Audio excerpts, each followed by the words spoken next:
Shalom, queridos. Hoje é o capítulo 9 da carta aos Hebreus. O poder do sangue de Jesus. Em Hebreus 9, o autor nos apresenta os elementos do santuário terreno de Israel e qual a sua função. Após isso, ele mostra que Jesus serve no santuário eterno e celestial que está nos céus. A função dos elementos da antiga aliança era ilustrar alguns dos princípios da nova aliança. Era algo temporário. No entanto, Jesus de Nazaré é feito sacerdote eterno de uma aliança superior e o seu sangue purifica definitivamente todos os que se achegam a ele. Louvado seja Deus. Ora, a primeira aliança tinha regras para adoração e também um santuário terreno. Foi levantado um tabernáculo na parte da frente, chamada Lugar Santo. Estavam o candelabro, a mesa dos pães e os pães da presença. Por trás do segundo véu havia a parte chamada Lugar Santíssimo, onde se encontrava um altar de ouro para o incenso e a Arca da Aliança. Totalmente revestida de ouro, a Arca da Aliança. Nessa arca estava o vaso de ouro, contendo o maná, a vara de Arão, que floresceu, e as tábuas da aliança. Acima da arca estavam os querubins da glória, que com sua sombra cobriam a tampa da arca. A respeito dessas coisas, não cabe alguém falar detalhadamente. Estando tudo assim preparado, os sacerdotes entravam regularmente no lugar santo do tabernáculo para exercer o seu ministério. Hebreus 9, de 7 a 10, fala da função dos elementos da antiga aliança. Hebreus 9, de 11 a 14, fala do poder do sangue de Jesus. Hebreus 9, de 15 a 21, fala de Jesus, o mediador da nova aliança. Hebreus 9, de 22 a 28, fala da importância do sangue na santificação. E assim, nós, com essa leitura, tenho certeza que vai ser mais conhecimento, mais revelação de Deus, com a leitura de Hebreus capítulo 9. E aqui você vê, mais uma vez, confirmada a necessidade de nós amarmos a Jesus, de estarmos amando a sua palavra. Jesus Cristo é o verbo que se fez carne e habitou entre nós. João capítulo 1, versículo 14. E aí, não está ótimo o nosso discipulado? Nós estamos em uma trajetória realmente de filhos de Deus privilegiados. Esse ministério estará ganhando essa cidade todinha para Jesus. Porque onde a palavra chega, Jesus chegou. E você pode dizer, e a palavra sempre não esteve conosco? O antes do discipulado, que o discipulado com textos bíblicos, com capítulos bíblicos, começou em maio de 2023. E antes não se pregava a palavra, não se ensinava a palavra, sim. Só que tudo tem método, tudo tem coisas, tem detalhes para se sair bem. Quando a gente quer sair bem numa situação, procura ver os mínimos detalhes. Então sempre se pregou, sempre se falou, mas só que sempre falamos. Todos os ministérios na terra, tem pastores para pregar, tem bispos para pregarem, tem apóstolos para pregarem, todos têm. Agora, pregar é uma coisa, você acaba de pregar uma palavra, Se as pessoas não tiverem costume de meditar na palavra de dia e de noite, nas suas casas, elas saem empolgadas, emocionadas com os pulos e os saltos do pregador, e você pergunta para ela na porta, ela não sabe o que foi dito. Como foi mesmo a mensagem? Ele falou assim, fica assim naquela dúvida, se empolgou, se emocionou, não tem nada de errado. É para se emocionar, se alegrar realmente com a palavra de Deus. O pregador está lá pregando emocionado e você se emociona também. Agora, eu quero saber os detalhes da lição. Mas aquele que medita de dia e de noite é diferente, não é? Ele vai chegar e vai saber os detalhes, porque com o que o pregador está falando, ele já conhece no estudo diário que ele faz. Estuda todos os dias a palavra, então o pregador está falando empolgado, cheio de emoção, você se emociona naquilo que você está não só ouvindo pregar, mas que você já conhece, que você já sabe. É aí onde está a diferença. Então há um divisor de água do antes do discipulado e o depois do discipulado Maia FJ. É um divisor de águas. Ainda mais porque a pessoa que está supervisionando, que é a vice-presidente do Ministério Maia FJ, a apóstola Rai, ela dá o direito a você, quando achar que a interpretação, os comentários não estão sendo corretos, você procurar por ela e dizer onde é que está errado, onde foi que falhou, para que ela venha se corrigir diante de tudo e de todos. Porque nós somos humanos. Os profetas devem ser avaliados. Está escrito na Bíblia. Então, eu não tenho problema. Agora, só que muitas vezes tem pessoas que quando vêm para a gente para falar, para perguntar, para falar, elas não sabem como se conduzir. Então, quando o Espírito Santo me mostra que alguma pessoa que não conhece como é que se conduz, como é que se faz para se falar com um ancião, porque a apóstola Rai, a vice-presidente do ministério, é uma mulher já que é uma anciã. No momento que eu estou fazendo esse vídeo, eu estou com 76. Talvez quando você for ouvir o vídeo já tenha até 80, não sei. Dependendo do tempo que você vai ouvir essa palavra. Então, uma pessoa que vem para corrigir um ancião, a Bíblia ensina que tem a maneira correta de vir falar.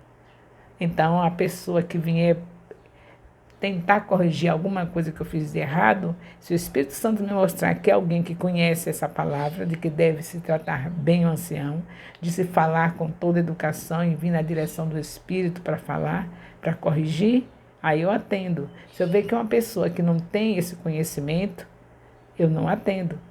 Aí eu vou deixar em branco. Então, cada um que vier para mostrar onde foi que eu errei, por favor, venha na direção do Espírito, sabendo como é que se trata. Deus deixou até isso escrito. Paulo falando a Timóteo, vocês que já passaram por essa lição, sabe, ele manda tratar os anciãos de uma maneira digna. Pode ir a eles para falar alguma coisa que não foi legal que eles fizeram, mas de uma maneira que seja como o Espírito Santo orienta. Com todo amor, com todo cuidado, para não ofender. Ancião sempre foi honrado.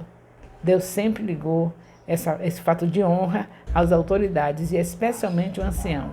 Então, a apóstola Rai Nascimento, lá, não é pelo título de apóstola, que eu também me sinto feliz em Deus me colocar nessa posição, mas é também pelo fato de ser uma anciã.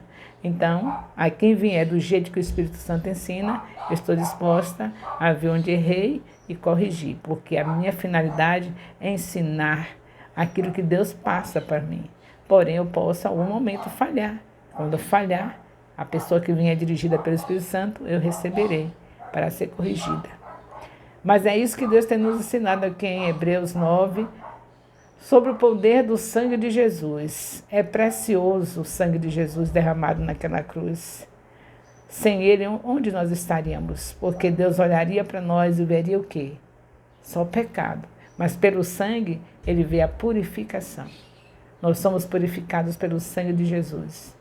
E cada vez que nós pecamos, que nós confessamos, ele continua nos perdoando e nos purificando. Está escrito em 1 João, capítulo 1, versículo 9, que ele perdoa e ainda purifica, continua fazendo essa obra. Então é precioso o sangue de Jesus.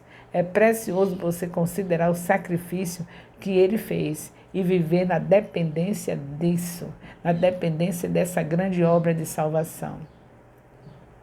Glórias a Deus. Bendito seja o nome do Senhor. Então, nós vemos, continuando aqui, Hebreus 9, versículo 3, por trás do segundo véu havia uma parte chamada Lugar Santíssimo. No versículo 4 diz assim, onde se encontrava um altar de ouro para o incenso e a arca da aliança, totalmente revestida de ouro. Então, tudo aí, cada passo desse que a gente está vendo, em Hebreus capítulo 9, é descrição de como era a luta do nosso Deus para manter os seus filhos, lembrando de Gênesis capítulo 3, versículo 15. Tudo isso que você leu, que você já passou, se você está com o meu discipulado desde maio de 2003, já passamos por todo esse ensino. Tudo aquilo que você vê, de Gênesis até Malaquias, é o Senhor atrás do povo dele, só buscando o povo dele, que o tempo todo escorregava, o tempo todo saía da presença. E ele só chamando para poder não se esquecerem de Gênesis 3:15. Gênesis 3:15, o homem pecou, o amor de Deus incondicional, não matou o homem, mas ao contrário, deu chance para ele. Disse, vocês vão sair daqui, porque aqui não pode ficar pecado, mas eu estarei enviando aquele que esmagará a cabeça da serpente. Aí essa promessa não podia ser esquecida, que promessa esquecida não precisa pagar. Então Deus, como tem vontade, ele não dá promessa para não se cumprir, ele além de fazer a promessa, ele fica o tempo todo atrás do ser humano ao qual ele fez a promessa, para não esquecer. Nesse exato momento, Deus já vai me usar para lembrar você a promessa que ainda tem. Eu estou falando de uma promessa que foi em Gênesis 3:15, que já se cumpriu, Jesus Cristo já veio, já nos salvou, já está à destra do Pai. E eu quero lembrar para você que é salvo, que tem outra promessa, está lembrando? Atos 1, versículo 11. Tem outros versículos da Bíblia falando, mas eu gosto de falar logo aqui de Atos 1:11, porque os varões de branco chegaram junto dos discípulos que estavam extasiados, olhando para os céus, vendo Jesus subir, e eles disseram, por que vocês estão assim? Estão vendo como ele está subindo maravilhosamente? Coisa maravilhosa, não é? Pois do mesmo jeito como ele subiu, do mesmo jeito como ele foi assunto aos céus, dessa mesma maneira, com poder e glória, ele descerá para vir buscar a sua igreja. Você está lembrando dessa promessa? Pois Deus está me usando para te lembrar agora. Não se esqueça disso.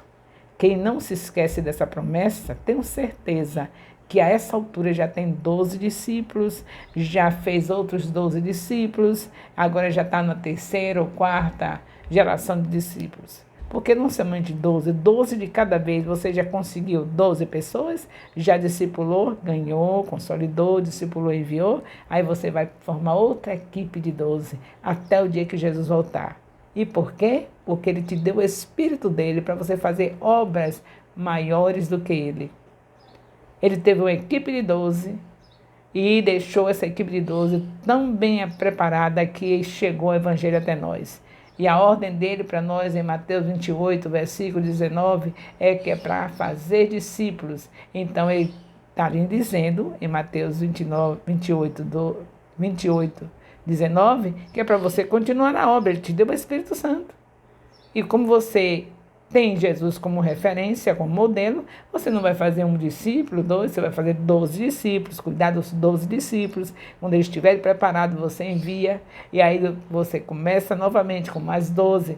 Como vou ganhar tanta gente? Você vai ganhar se você fizer a obra que está escrita em Mateus, capítulo 25, de 31 a 46, tem a obra certinha para você ganhar discípulos. Se você fizer o que está escrito ali em Mateus 25, de 31 a 46, quando Jesus Cristo chamar, ele vai chamar assim, vinde benditos do meu Pai, porque quando eu estava com fome, desde de comer. É isso que está escrito em Mateus 25, de 31 a 46. Está incluído isso. Então, se você fizer essa obra, se você for nos bairros marginalizados, der comida a 12 famílias, no mínimo você tem 12 discípulos, porque de cada família, no mínimo você ganha uma pessoa. Basta você ir nessa casa, nessas 12 famílias, E toda semana você orar por eles, e toda semana ver quais são as necessidades. Se tiver precisando de comida, você levar a cesta básica. Se tiverem sem roupa, você dá o que vestir. Se você acompanhar 12 famílias, você já tem 12 discípulos, no mínimo. Agora, não se esqueça, não é somente para você ganhar 12 discípulos que você vai acompanhar 12 famílias. Você vai acompanhar 12 famílias porque é assim que vivem os filhos de Deus. Indo onde tem alguém necessitado para ajudar. Filho de Deus, como está escrito em Mateus capítulo 5, versículo 16, faz boas obras para glorificar ao Pai que está nos céus. Não faz boas obras para se salvar. Ele já é salvo pelo sangue de Jesus e como Jesus ensinou em Mateus 5,16, ele faz boas obras para agradar ao Pai. Jesus nos tornou filhos de Deus e nos aconselhou a viver fazendo boas obras para agradar o Pai. E quando você faz isso, automaticamente você alcança outra ordenança do Senhor, discípulos. Porque é impossível você estar de casa em casa, fazendo essa obra e você não conseguir 12 discípulos. Então, mata 2 coelhos de uma cacetada só. Vai dar a prova de que você é realmente filho de Deus.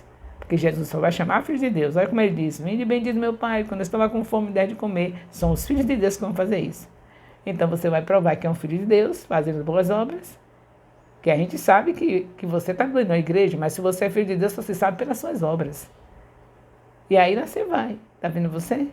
Então, esse discipulado é ouro, é mais do que ouro, é a presença do Senhor, porque você imaginou todos os dias você no lugar secreto, estudando o capítulo do discipulado da semana, e você ali meditando, e depois quando chega meio-dia repassa o que Deus falou com você, quando chega à noite faz o culto doméstico com a sua família. Se fosse você, dava um bom aplauso para o Senhor Jesus, porque não é todo mundo que está no ministério desse não. Nós contamos com a ajuda de Deus em oração para que Deus venha com outros ministérios dessa mesma dimensão. Porque o nosso já está destinado a ganhar essa cidade para o Senhor Jesus. A palavra não volta vazia. Isaías 55, 11. Então, nosso ministério já está com esse destino de ganhar essa cidade. E eu espero que outros ministérios também sejam alcançados por Deus para fazer a mesma coisa, se juntar a nós e o mais rápido possível termos essa cidade nas mãos do Senhor Jesus. Tá bom por aqui, não é? Nós falamos de quê mesmo? De Hebreus, capítulo 9, que tem como tema o poder do sangue de Jesus.